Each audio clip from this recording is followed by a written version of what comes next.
This door must remain closed. Mannequin heads greeted us in the dark. Someone had taken them from the cosmetology class and lined them up across the hallway to be funny and creepy. It worked. The electricity had already been cut off, and we'd only one flashlight between the four of us. I already didn't feel good about breaking into the middle school. The idea that others had already come and messed around made it worse. For Josh, it simply meant that there'd be less things to destroy, and he wanted to destroy it all. To see it, take it in his hands, and then crush it into how he felt. Lakeside Middle School had not been good to any of us, but it'd been especially bad for him and his family. His older brother, Mark, had just started grade 8 when he went missing, never to be seen again. Nasty, baseless rumors circulated that Josh's father had done something and been behind the disappearance. Josh was in grade 6. His mother lost her will to live and simply left town one day. His dad became distant, a silent pariah isolated from the community. We'd only gone along with the school break-in because Josh wouldn't let it go, and we always felt sorry for him.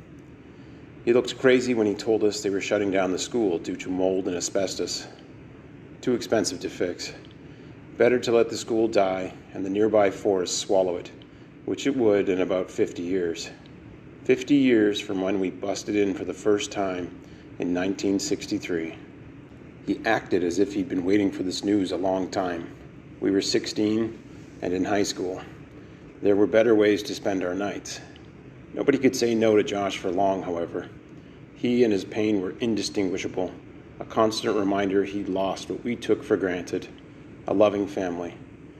I kicked through the mannequin heads, and Josh stomped one flat. Fred and Rex did it too, but their hearts weren't in it. The break-in bored them.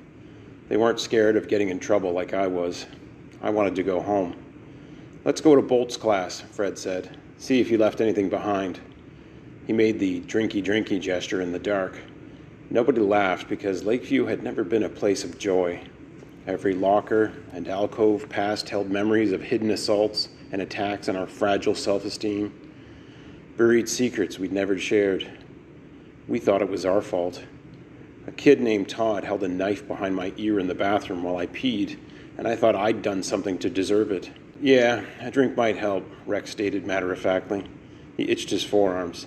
Dust and mold clung to the beads of sweat standing out on our skin. There seemed to be a lack of oxygen inside the building. Outside was the cool of early October, and I longed to breathe that fresh air. Here I held my breath, not only because of the filth in the interior. I would hold my breath too when moving through these halls when I was a student. Breathing seemed too loud in the austere setting, an oppressive calm full of stoic expectations and suppressed humanity. Artwork from students was never posted on the walls, which remained bare except for faded photos of joyless classes and staff. We faced a camera like we were in a massive mugshot, black and white misery year after year. Not one group held a genuine smile, not one. The music classroom, Mr. Bolton's, or Bolt's as he was known long before we ever got there, had been barricaded with chairs and already rusted instruments. Impatient about something, maybe his friends, Josh rammed his shoulder against the door until we could slip through. Someone had set up a camp inside, a squatter who had since departed, though the school had only just been set to close a month ago. It'd been a functioning school prior to the summer. That meant it'd been empty for 3 months, tops. How could so much decay and chaos spread in so little time? There were plenty of empty bottles around a sleeping bag, and Fred despaired until he dug around Bolt's desk and found a large flask full of spoiled red wine. We all took turns forcing down the drink until the nausea in our guts became suppressed by the alcohol. "Now," Josh said, "can we please move on?" "Where?" I asked. "The door," Josh snapped, and stalked to the exit. He had the flashlight. It was follow or be left in the dark. Even buzzed. Nobody desired the latter option. We assumed the squatter had left, but there was as much chance they'd hid when Josh started ramming the barricade. They'd have to be insane to sleep inside just a gross and miserable place. "What door?" I asked Josh once we finally caught up to the frantic beam of light. He wasn't even using it to see. "The basement," he said. "This door must remain shut." All of us but him stopped walking. Josh rounded on us and shifted the end of the flashlight from one face to the next. Why else did you think we were here? I shrugged, even more uncomfortable. We'd forgotten about the basement door and Josh's obsession with it. Probably because he hadn't shared it with us until we were about to graduate into high school. He hadn't talked about it again for years. The summer between middle and high school had been about nothing else. Josh had blamed the school for Mark's disappearance. He'd told anyone that would listen that his brother had walked with him to Lakeview on the day he'd gone missing. The school, however, said Mark did not show up to class. His teacher, Mrs. Shipman, marked him absent and swore she never saw him. So Josh had a theory. Mark had been taken somewhere between the front doors of the school and his class. The ideal location to make him disappear was the basement door near the library. This door must remain shut, it said in big black painted letters. I never saw it open. Neither had Fred, or Rex, or Josh for that matter. You think you'll find something? Rex asked, the calmest and most resolved of our group. He was often our silent leader because of his detachment. He rested a hand on Josh's shoulder. Okay, let's check it out. My guts did a somersault. I blamed the spoiled wine. Through the dark, down some steps to a landing, and we were already there, faster than I liked. The narrow, worn-down stairs suggested frequent passage to and from the door that nobody was supposed to open. Josh didn't hesitate. He tried the knob first, locked.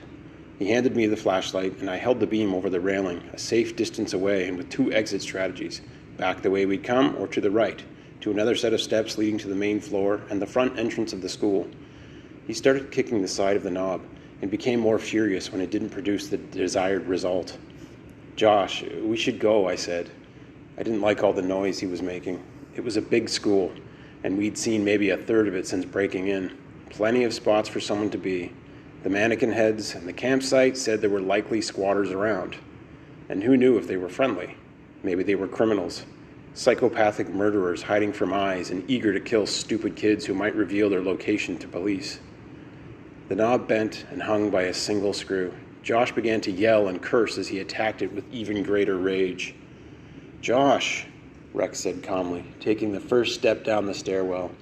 The way Josh looked at him, like a man possessed, made us all back away.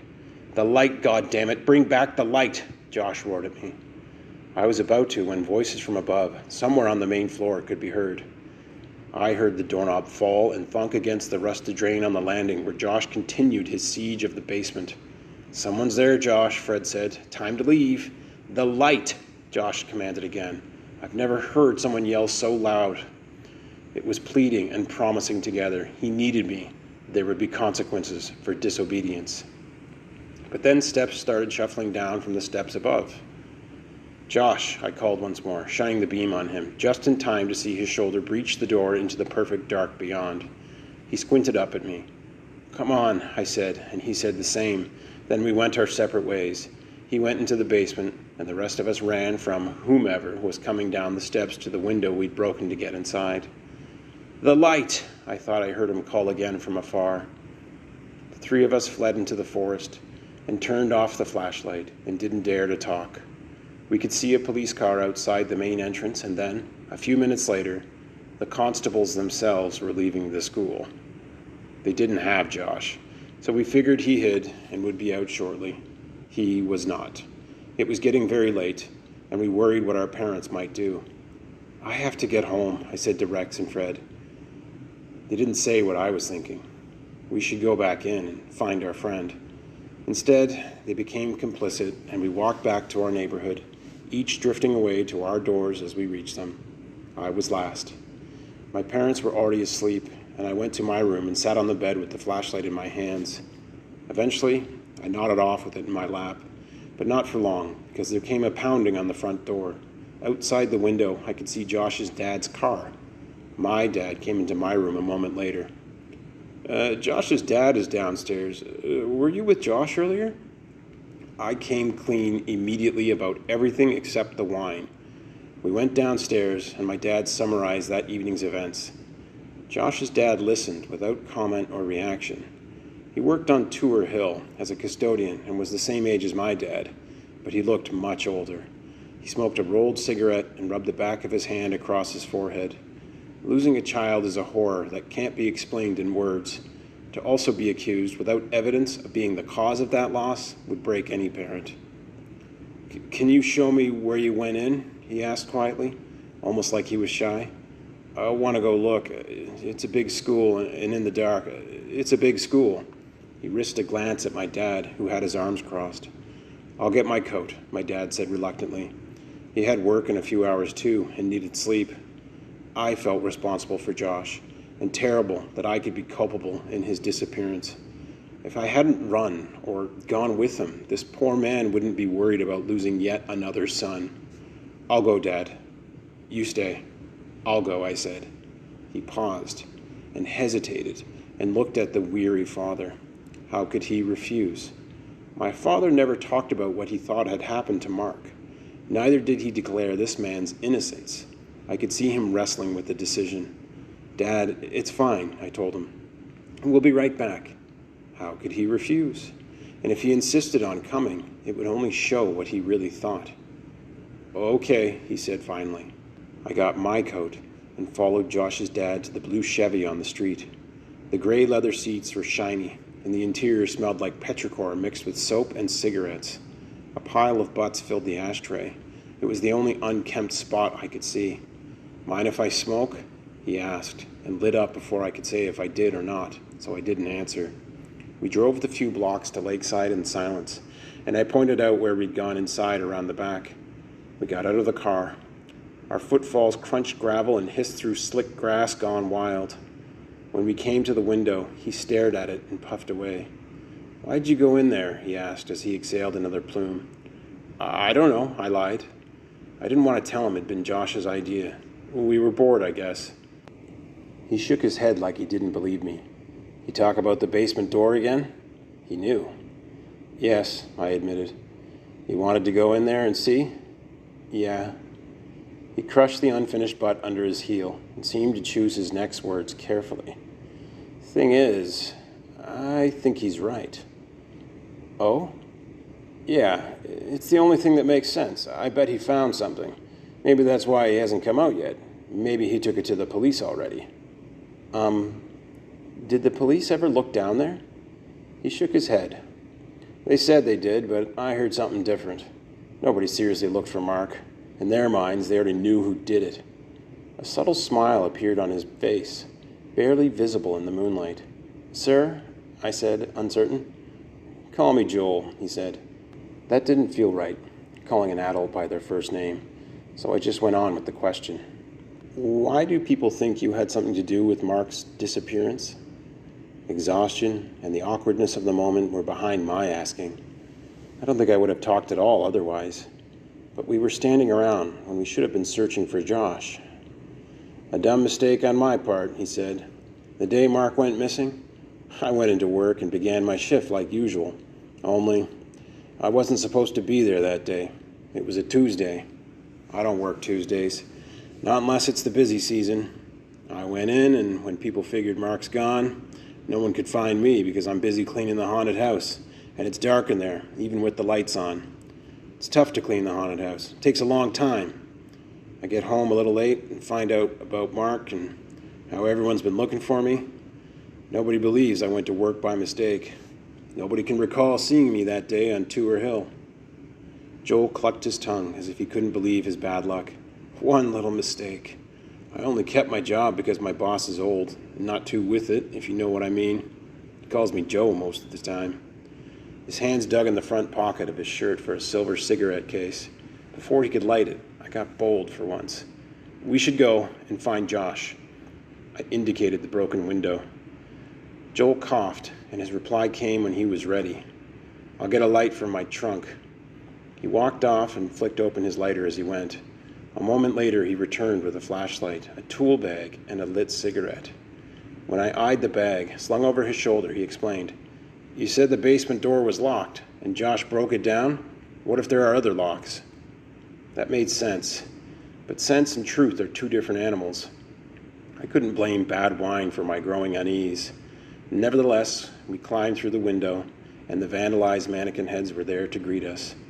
In no time, we found the busted-down door with the warning to keep it shut. Joel didn't seem to be in any hurry, and I found myself going first even though I didn't have the flashlight. Fog from my breath expressed the low temperature. It smelled earthy, too, like we were outside. The end of the flashlight beam gradually exposed a small, shabby room with a heavy door on the right and an open passage in front. "Josh!" I called. "Shh!" Joel hissed in my ear.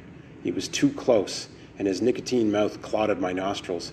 "What?" I asked, sounding more irritated than was respectful. "We don't know who else might be down here," he said seriously. That made sense, too. It was the same worry I had before. We walked into the open doorway and found a long room full of broken furniture and something that looked like an exposed dumbwaiter on the far wall. Joel encouraged me to look into the rectangular wall with him, and his hand rested against the small of my back. I looked at him, trying to communicate my discomfort, but his eyes were fixed on the shaft below. "I don't see anything," I said. He found a broom handle and poked down, finding the shaft filled in with dirt and garbage. "He didn't go down here." Back in the other room, we turned our attention to the heavy red door. It had an external locking mechanism, a bar that lifted when the handle latch was pressed. Josh could have easily walked inside and been immediately locked in. The sense of a conclusion at hand faded, however, when I opened the door. A low-ceiling passage, a ramp that curved gently to the right, revealed itself to the flashlight, and Josh wasn't there. I heeded Joel's warning and didn't call out again, though I wanted to. A heavy click came from behind next, and pure dread mixed with my disbelief. I rounded on Joel, who wore a mask of shadow behind the light he commanded. He'd let the door lock us in. "Oops," he said. No regret could I detect in his tone. Good thing I brought my tools. I didn't agree. I couldn't speak. Something was very wrong here. "Josh!" I yelled. "Josh! Hey, what did I say before?" Joel grabbed my bicep and squeezed, and it hurt. "Josh!" I continued, pulling away. "You little..." I took off up the ramp, walking swiftly, afraid that running might serve as an accusation, a trigger. After bumping my head off a low-hanging pipe, I sensed the room opening into a larger space. A draft invited me to the left, and I followed, tripping over some other utility feature of the school basement and crashing my shoulder painfully into what may have been the quiet and cold furnace. The beam of the flashlight appeared at the mouth of the hallway ramp, and I crawled away, following my nose toward cool air. Eventually, the surface beneath my hands changed from painted concrete to soil. There was a light up ahead, and an exit. "Come back," Joel shouted, as if I was being ridiculous. His light had found me and revealed the old utility tunnel I'd crawled into. The pipes and electrical looked to have already been removed. They were valuable, so the school board took them first. I didn't listen, but he was upright and fast. I'd only made it to the mouth of the exit when he seized the back of my collar and hauled me onto my feet. He turned me around to look at him. Joel's lungs pulled in too much air, and he coughed. He placed the flashlight between his knees, and the beam lit up his face and wobbled while he extricated a cigarette from the silver case. "I know what you're thinking, boy," he said. The pupils in his eyes were so expanded it was like looking at a shark. He lit up the cigarette and then put a hand inside his tool bag. The muscles in his forearms twisted and stood out. His hand gripped something firmly in there. Before I could see what, however, I heard, of all things, my dad calling me from afar. I'd forgotten about the other light I had seen when crawling in the tunnel. Joel's demeanor changed swiftly. "Hey, we're over here." My dad didn't respond to the obvious fact. He already knew that. "I found Josh. He's here. He's not hurt." Joel and I walked together, and sure enough, Josh sat on the ground beside my dad's legs. Never have I ever been so grateful for my dad's existence. I put him between Joel and myself immediately. Joel knelt down by his son and seemed to check him out. "You okay, boy?" When my dad couldn't sleep, he reconsidered his decision to let me go alone. He didn't know where to look, though, and eventually heard Josh crying in the woods, near the exposed opening of the utility tunnel. Josh didn't seem physically hurt. "I can't get him to talk, Joel," my dad said. "I think he got really scared." Joel nodded and exhaled smoke, almost into his kid's face. "The door locks behind you in there. It's pretty dark without a flashlight." Josh began to whisper softly, and kept shooting me furtive glances from behind his pulled-up knees. Joel stood up with the clear intention of finishing his cigarette. I crouched beside Josh and rested a hand on his shoulder. "You all right, Josh?" "Nothing, nothing, nothing," he kept saying over and over. "Josh, what are you—" His dad was suddenly done with his cigarette and pulled Josh to his feet. Arm wrapped around his son, Joel escorted Josh back to the school and the parking lot. My dad and I followed and went to our own car. There were no farewells or see you tomorrow. We all went home, and I didn't see Josh the same as he'd been again. He didn't get back to school, and only occasionally appeared outside his house, often at night, wandering back to Lakeside. His family became the target of gossip with renewed vigor, and Joel's fears about his job were realized when his boss died, and the new boss fired him the very next day. He turned to drinking more, and he, of course, kept up with the cigarettes. He died before reaching 60, and the house was sold. Life resumed for everyone else. Fred and Rex and I continued school, graduated, went to college, got jobs, got married, got divorced, in Rex's case, had children, and watched our own parents get old and pass away. Then we were suddenly old, and our children had children, and we found ourselves almost back where we'd started in Bridal Veil Lake, friends with too much time on their hands. What we decided to do one day was go for a walk in the woods. What actually happened is we walked directly to what was left of Lakeside Middle School. The building had been demolished down to its foundations. Currently, all that can be easily found is a corner with a few faucets sticking out of the stone. Trees and grasses have consumed everything else. My grandchildren pretend not to believe me when I tell them I used to go to school there, and say I'm so old I went to school in the woods. We saw a man standing on the path, staring at the foundation corner. He was as old as us, and we knew him instantly. Afraid he could disappear if disturbed, we approached cautiously and didn't say a word. When we were standing side by side again, he finally spoke. "There was nothing down there," he said. "Nothing at all." "I know, Josh. I know."